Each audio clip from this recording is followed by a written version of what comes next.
According to the United Nations, 2.8 million people have now fled Ukraine.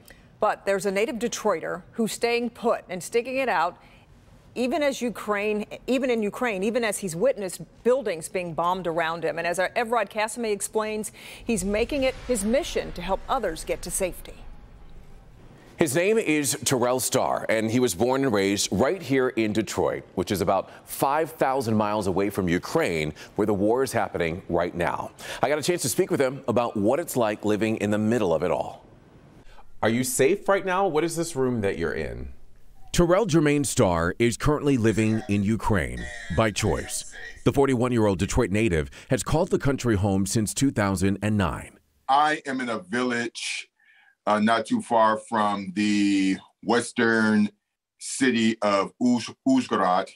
While most people would have began to evacuate the country at the first rumors of war, Starr stayed. The independent journalist turned war hero believes it's his calling. I decided to stay because I knew that, again, this is part of the deal. About a 15-minute walk from me, a missile did hit a residential building.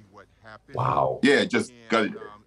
The reality of the war on Ukraine became real as Starr witnessed airstrikes for missiles, learning to hit the ground to avoid being killed by shrapnel. You hear these sirens, they're going off constantly, right? And just, and just imagine hearing that 24/7 or waking up at 3 o'clock in the morning and it doesn't stop. And then you hear explosions and you don't know if one missile is going to hit you. The first few days, I was losing it. What does that do to you as a person, having to witness something like that? It changes you. So you have to really sit down and think, okay, this is not healthy. Millions have tried to escape the country. Starr has made it his mission to assist them.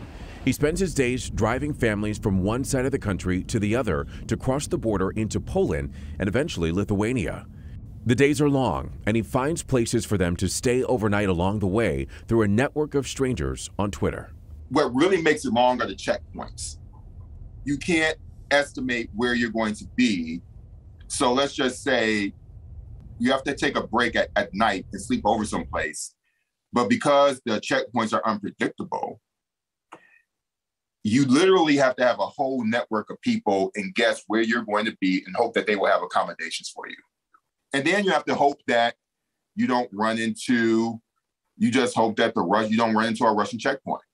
Today, Terrell has helped 3 families make the days-long trek to escape the country, finding accommodations and food along the way. As to why he's risking his life for others? I have a duty and an obligation to follow God's mission. Now, these are white families that Terrell is helping, and he too saw that viral video where black Ukrainians weren't allowed on trains to flee the country. You can hear what he has to say about racism in Ukraine that he's experienced personally, but why he still has a heart for helping. That's right now on clickondetroit.com. Evrod Cassimy, Local 4. Well, Starr has nearly 400,000 followers on Twitter, where he keeps people up to date with the war, the people he's helping escape, and the people willing to help. We've posted a link to his Twitter feed on our website, clickondetroit.com.